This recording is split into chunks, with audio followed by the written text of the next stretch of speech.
It's the same logo. It still has Uncle Herschel? Fester. I don't know what his name is.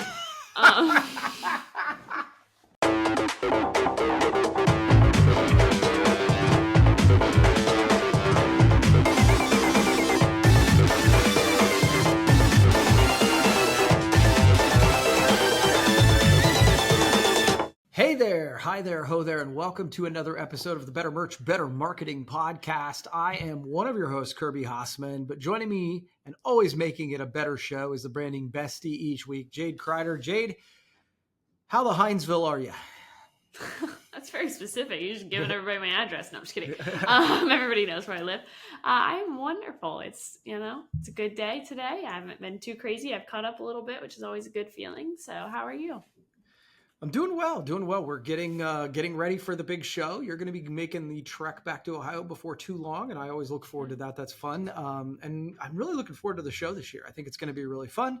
We've got a heck of a pre-registration list, the biggest one we've ever had. So if you are listening to this, the event is September 23rd here in Coshocton. We'd love to have you join us. So if you are new around here, this is the Better Merch, Better Marketing podcast brought to you by Hasseman Marketing. We try to help you elevate your merch and your marketing. If you go to hassemanmarketing.com, you can learn more about us. And we've got all kinds of tools there. If you're in the marketing world, you can download our target marketing framework for free. If you're in the HR space, we've got a target hiring playbook. You can check that out as well. Okay. So let's dive into some topics today, Miss Crider. I think you're going to lead us off with one, right? Yeah, I think it's the one that I was going to say it's the one that everybody's talking about, but it's not Taylor Swift getting engaged because I don't want to talk about that anymore. But what it is. I was a little surprised you didn't bring that one up. I'm being honest. Yeah, it isn't on the list today. I'm tired of seeing it, if you want the truth. It's great. Very happy for her. Anyways, Cracker Barrel is changing their logo. And people, well, let's actually backtrack. Cracker Barrel announced that they were going to change their logo. People lost their crap about it, to keep it PG. And then Cracker Barrel came out and said, you know what? We hear you. We are going to go back and leave the old guy, I forget who it is, on the logo. So I thought we would just chat about it, kind of give our 2 cents on it. And I'm curious to see what you think. Yeah, it is funny. I actually gave this some thought because I knew we'd be talking about it today. Mm-hmm. My initial reaction is, who cares? Who cares that Cracker Barrel is changing their logo? I don't know what Facebook group the people are that lose their minds about this, but I'm glad I'm not a part of it because people change their logo, so they're angry every week. So I'm with you. But I did make some notes on this, and I want to kind of lead a couple of these notes and see what you think about it. So in the change, they left the color the same, kind of, right? The yellow and the brown. And they got rid of Uncle Herschel. That's who it is. I knew it would sound random. Yeah, well, but none of you knew his name before this, so you know what I mean? Correct. Like, neither did I. Yeah, mm-hmm. Right? Okay. So I am fascinated by this kind of thing because I think it makes sense for organizations on a regular basis to look at their brand and decide if it still matches who they want to be, right? Right. Reevaluate. Yep. But the response was overwhelming with this one. Mm-hmm. Like people really didn't like it, and specifically their client base seemed to really not like it. And I think it's worth mentioning, they lost real market share in the stock market. I think it's a publicly traded company. They lost like $100 million in value in a day or two. So if you are a stock or a shareholder of the organization, I could see where you'd be like, whoa. Like whatever we're doing, let's stop doing that. I could see that, right? So there's a real business case. So a couple of my thoughts around this and tell me your thoughts. So number one is know your audience. If you are looking at doing a big rebrand like this, and your audience is a demographic that doesn't like change, I feel like Cracker Barrel. I'm not their target market. I mean, I guess I do have a lot of gray hair, and so maybe that would say that I would be, but I'm not. But know your audience. If you have a traditional audience that doesn't want change, maybe rethink that. So that would be number one. Okay. Number two is, know your brand. Cracker Barrel was, I think, always positioned as an old-fashioned brand, right? Mm-hmm. Like traditional values, playing games, the peg game or whatever. You got shop there. It's down home cooking kind of. So the idea that you would do a rebrand and take away the thing that sort of made you what you were, I think that really was actually, had this not been made a big deal of, I wouldn't even have noticed. But yeah, fair. In looking at it, I'm like, I kind of get why, if you know that audience and they don't like change, and the audience prides themselves on being old fashioned because that's what they do to reconnect. Mm-hmm. So that was point number 2, is just know your brand, right? So know your audience, then know your brand. But it's point 3, if you're going to make the change, you got to weather the storm. Like it lasted, you put this out there and it lasted like 2 days. Like the news cycle is so quick in today's world that I do think that we say all the time that there's a percentage of people that are pissed off if they can't find something to be mad about. If you're going to make a change like this, make the change and understand that it's going to be wonky for a month, but maybe less, because a Kardashian will do something and the Taylor Swift will get engaged and the conversation will change at some point. So if you're going to do it, I'd say weather the storm. And then the more I thought about it, my point 4 is, maybe they're just freaking brilliant. Maybe I did see a thing about this. Yeah. Maybe that they did all, because the logo sucked. Like the change that they made. Oh, it was horrible. I could have done it in 4 seconds on Canva. It was like, maybe this was a way to get that they do know their brand and they do know their audience and they knew it would freak everybody out. And nobody's been talking about Cracker Barrel since ever. And so maybe this was all a ruse to teach us Uncle Herschel's name. So that's what I got. I think you're onto something there, because I did see a post about the fact that like no press is bad press kind of thing. This is an example of that. The kickback I'd give to, if you're going to make a change, stick with it, is that also listen to your people though, because that's them making a change and then all of their people going no, and they went, okay, I hear you, we'll fix it. So I'd give both ways. I could see that part both ways. However, I also didn't care. However, you know what I did do? I went to Cracker Barrel this weekend. So, and what'd you think of the experience? I thought it was the exact same that it's always been, because the changes hadn't been made. The thing that I laughed about was that everything I saw on it was that like they were modernizing it. Like that's what the chick that went on the morning talk show or whatever, she kept saying that they were modernizing it. And like everyone and their brother was like, it's Cracker Barrel. What do you mean you're modernizing Cracker Barrel? Like what? Like it just didn't make any sense. And then we went in, and it's funny because I've worked in the service industry before. And so the only thing they had updated was the menu. And so of course we're going to do it. And the waitress is like, what's your side? And she's like, she asked John what he wanted for a side. And he's like, well, where's that? And she was like, I don't know. This menu's new. And if you've ever worked in service, you know that feeling of like, oh, I don't know. They just changed everything on me. But all that to say, it just felt like it didn't make sense to me. I've seen rebrands where you're like, yeah, it was time. And like it needed I actually saw like 12 different designers, like graphic designers, do their take on the logo of like how they would modernize it. And if you're listening and not watching, I'm putting that in air quotes. Because they essentially just took out the god awful yellow and just made it like a little bit of a more shrink down, like consolidated rectangular art. Took out that ugly K thing. Not that anybody looked at it this much, but they just made it it's the same logo. It still has Uncle Herschel? Fester. I don't know what his name is. Same. I know. The Addams Family. So happens when I'm watching Wednesday.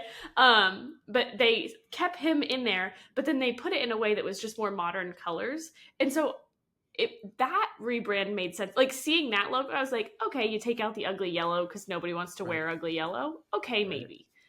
Taking out the whole thing and then saying that you're going to space out the store. Half of the experience, all of the experiences I've had at Cracker Barrel are that you're going to run into 12 1,000 people while you're trying to eat and walk through, which is part of the reason you are not the target demographic. But like you go in knowing that that's going to happen. And so like, I don't know, all the changes that they were making felt like it was going against what I knew of Cracker Barrel. And so I was just like, I don't get it. But I also didn't care. Yeah. I went to Cracker Barrel. That's how much I cared. Because I was just like, cool. Apparently, whenever there's a controversy, you go to that place. Like, that's what I've learned in the last month. Because Taco Bell had something that they didn't like, and you and John were like, I got to go and try this for myself. Cracker Barrel, the world is burning down, and you're like, French toast. I got to go form my own opinion. That's all. I'm going to form my own opinion and see what's going on. So I like that. I don't really care if you want the whole truth. I don't care what they keep the logo. It was that or a sketchy restaurant that did not look clean. So Cracker Barrel was delicious. Well, I'm super curious to see what the merch is going to be like if they do it right, because they should start featuring Uncle Herschel on t-shirts with fun old-timey sayings that they would sell in their gift shop. So there you go. Well, and hilariously, by the way, I was in there and noticed that they don't have a ton of Cracker Barrel merch. Yeah. Everything, like I walked around, I always shop in there. I was looking at the quilts and stuff, and there wasn't a ton of Cracker Barrel merch. And I was like, you know what's funny is that I would totally wear a Cracker Barrel shirt, partially just because the irony. Like, because if they would have done it, I would have bought one and then been like, vintage t-shirt for sale. Like, here we go.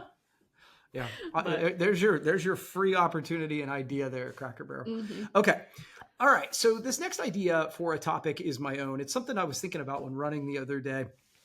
And I kind of didn't give Jade a whole lot of background, so I'll give the audience and Jade a little bit of background together. So the question is form or function. So which is more important to you? And I don't know if this is generational. I don't know if this is gender specific. It might be neither. Maybe it's just personality, because I don't want to get yelled at by people. But I think that sometimes my perception is that women tend to like form more and guys like function more. So specific example, you're hanging up a TV in your house, and in my experience, the guy, and I want the football game to look really good on the TV, right? And when I'm putting all that together, my wife is like, we got to hide all those cords. And I'm like, what cords? I'm watching the football game, which is why the TV is there in the first place. I am function over form. I actually don't care about those cords. I need the cord to plug in the TV, and I want the function of the TV. I'm this way about food. Like, you know this. I'll eat the same thing every day. I don't care. It is for sustenance. I don't need it to be fancy. I actually wanted your take on this. I kind of wanted to give you that background and go, which are you? And do you think that's generational? Do you think that's gender specific? What's your take? I could see the gender specific take on it, of the standard, typical male, female, men don't care as much about what it looks like. I could see where you're coming from there. I just whacked my desk, so I apologize if that was very loud. The thing that I would argue for generational is one of the things that I've seen a lot of is like, because of TikTok and because of Instagram and stuff, our generation romanticizes a lot more. So for example, if I'm drinking, I drink my vanilla Zevias, right? Like that's what I drink, my vanilla cola Zevias. I don't drink them straight from the can. John puts a koozie on and drinks it from the can and calls it a day. He doesn't care about it. I put it in a cutesy little cup and I put ice in it, and it's a glass cup with a glass straw because I want to make it an experience and I want to enjoy the experience of having that drink. Because I like the idea of romanticizing my life. So like, to me, it makes it more memorable. It's more like I enjoyed the drink more because of this. I didn't, just so we're clear, I still drank the exact same drink and it was the same thing. But I romanticized it a little bit more. And so I think a little bit, and again, this is probably still male or female specific, but the thing I was thinking about while you were kind of introducing that is that Skylar and I, my sister and I, talk about this a lot of like, yeah, I need to take a bath because my muscles are sore and I just want to relax. But I'm going to get a little bath tray and I'm going to turn the lights down. I'm going to light a couple candles and I'm going to put a bath bomb in there because I'm going to romanticize it. Because if I'm going to do it, let's make it fun. If I'm going to hang the TV, let's make it look so that it looks like I did it on purpose. I think a little bit of that is just, I thought more about the thing that might not seem important, but then in 2 weeks I'll be really happy about it. I'm not saying one is right or wrong, because the cords being down, totally fine. Our cords were down in our old house, ironically, and I said that's not happening in this house. The cords were hidden for our TV now, so yeah, and I don't know if that's any insight or not. No, it actually is, and I think, okay, two things. Number one, I'm not suggesting one is right or wrong either. Like, I'm just telling you what matters to me. Like, like certain things. Your mom doesn't want to eat the same thing every day. Like, we actually had this conversation on the way to lunch today. I'm like, we could go here or to Taco Bell, because I found one healthy thing at Taco Bell I like. And she said, I had Mexican last night. I don't want Taco Bell. I was like, oh yeah, I had Mexican last night, and that didn't even occur to me. Fair. Like, it just doesn't matter to me at all. She's not wrong. And when she said it, I was like, yeah, okay, I get it. But just random little thoughts that click. Yeah. But the second part of this is, here's what I would say to you, and where you're right, and you're right for you, is that if you believe that it's a better experience to drink it out of a glass, you're right. Right. Like, I don't think there's a wrong answer. Yeah. Like for you. Right? So anyway, I would be curious to know, if you hear this and you have a strong opinion about this and you're listening to this podcast, I'd actually love to hear from you. This was something I was like, that'd be a fun one. We should do like a poll on our Instagram story or something. Yeah, I would actually like to know, form or function, which matters more. When you're editing this, you have to make like a short version of this so we can share it on our social media and get people's votes. Okay. All right. I hate it when I create work for myself. All right, go ahead. You're so welcome. All right. So the next thing we're going to talk about, I was thinking about topics last night because I went, oh crap, it's Tuesday. We record on Wednesday. And so I was thinking about it last night. So you were thinking about Wednesday. I was thinking about Wednesday. Oh. I'm watching the show Wednesday. Wednesday Addams from the Addams Family. I didn't know that this was a show. We haven't had Netflix, and we just got it. So I'm still learning. Anyways, I finished season 1. John and I did. And we started season 2, not last night, but the night before. And I noticed, I was like, I am not enjoying season 2 as much. It already feels like they're overthinking it. They changed the characters, and it's the same show. It doesn't make sense. I don't like it. And then I, of course, was like, oh, and I didn't really like Happy Gilmore 2 as much. I just wasn't a fan of it. It's going to be a controversial take. Mac at our office is going to be very upset. But I thought it was interesting because I was, of course, getting ready for bed. And I was just like, that's so common, though, that people do something really well the first time. And they go to recreate it, whether it's a marketing plan, whether it's a rebranding, whether it's whatever. You overthink it on time 2.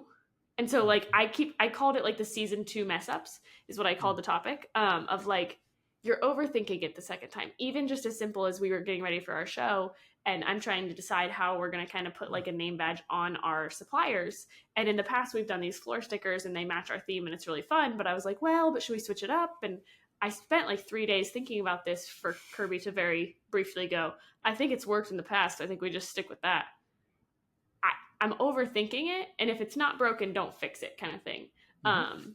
And so I thought it'd be an interesting thing that we could kind of tie back into somebody's marketing if they did something that really worked. Tips for not making it suck on the second time, kind of thing. Yeah, and for what it's worth, I want to give you credit, because I think it's important that somebody be the person in the organization that questions, oh, we did pens last time. Is that still the right thing? It's important to ask that question. Is that still the right thing at the right time for the right audience? So I think it's good that you went the exercise on our show. But I do think also it's good to be able to, like, we were looking at it going, okay, but is the juice worth the squeeze on your idea? It was a good idea, but it wasn't. I was like, it's going to be a lot more work, and I don't know that it's going to have an impact, right? And I think now I'm going to go all over the place a little bit, but like season 2 of like sequels and things, like I think a lot of times it's hard because as writers, you're like, okay, well, we did all these things in season 1. And now we got to do it more because otherwise people won't care. And I think you see that with characters a lot. Like I'm going to say something blasphemous to many of our audiences. Okay. I was never a big Seinfeld guy. Like everybody loves Seinfeld. Good for you. Like it wasn't my thing. Right. Just engage it. I think that one of the reasons is that I started watching it many seasons down the road. And by the time I started watching it, George, the character that was buddies with Jerry Seinfeld, I couldn't stand him.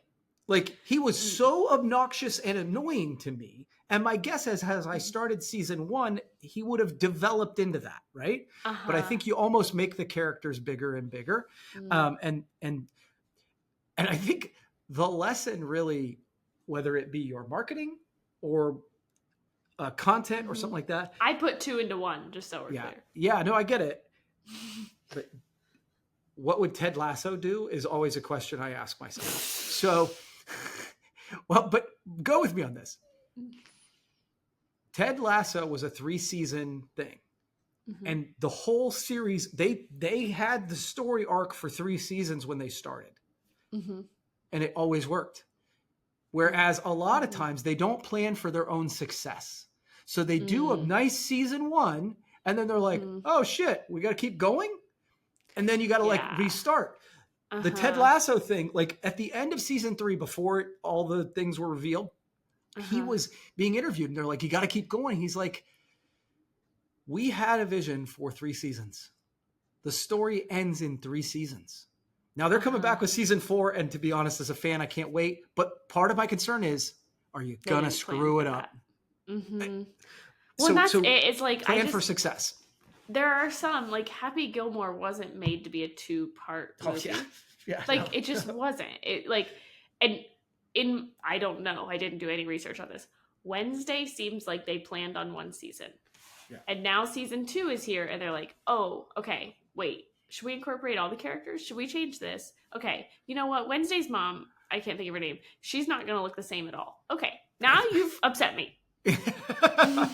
There's a break in continuity. Yeah, I get it. Like, and so, anyways, that was just so but I think it's the plan for success. Like, if this goes well, what's next? I think that we do this with marketing campaigns all the time. It's like, okay, I say this with content. It's not what you can create; it's what you can recreate. Like, you do one great video, that's awesome, but you're really only going to get so much traction out of that. You have to plan for success. What's the next video look like? What's the next concept look like? Almost think those things out before you execute on the one. It's a good, it's a good point. I like it. Okay. All right. So our product of the week, right? Yes. So generally you are the one driving the bus on this. Do you want to do that, or do you want me to talk about it? No, you got it. I want to listen. Okay, so Jade does a great job of selecting products. If we always have a shop where you can see sort of the product of the week, and we promote that on Fridays. And I think if you look at the products that have been chosen in the past, you've done a great job of curating them. But we were talking about a product that we actually produce here in-house. And it's just so foundational to really good marketing done well. And it's what we call a custom appointment calendar. So a custom appointment calendar is a calendar that goes up on your wall. It has a different picture on every month. And it essentially becomes a brochure that you can then get hung on your client's wall and is in front of them 365 days a year. It is such a powerful marketing piece, and a piece that people will thank you for. And when you talk about cost per impressions, there are just very few that get this good of a return on investment. And you can do as few as like 50 of these. Like the used to be, to do something like this, you'd have to do 2,500 of them to make them cost effective. That's just not true with digital presses now. So I would highly encourage you to check out that as an option. 10 out of 10. You did a good job. I'm proud of you. All right, cool. Sorry, you're better at it, I think, than I am, but I am excited about this piece. This is an actual piece that we're working on right now. So I had a sample in front of me. So I think that's one of the reasons I led the charge, right? It's exactly why you led the charge, if you want the truth. Okay, cool. All right. Well, our final thing today is our shout out. We do a shout out each time. And what we try to do is just give a shout out to organizations, people, places that are doing good things in our region. And we have been really blessed here lately with a lot of good things to talk about. Last time we talked about the hospital and the backpack program. That's just so cool. There's been so many events. And so this is going to be kind of a combination. Last week was an event. It was a powerhouse cruise in The county commissioners did this as a fundraising event. They're raising money to continue to improve the lighting around the courthouse. We have like amazing Christmas lights and things like that that go on around our courthouse. That's what the event was about. But I also just want to give a shout out to the whole office. They have been doing so many progressive things that are making Coshocton County better. You'll appreciate this, Jade. Josh Robbins, who is in our industry, he actually is the person who prints many of the name badges that we sell.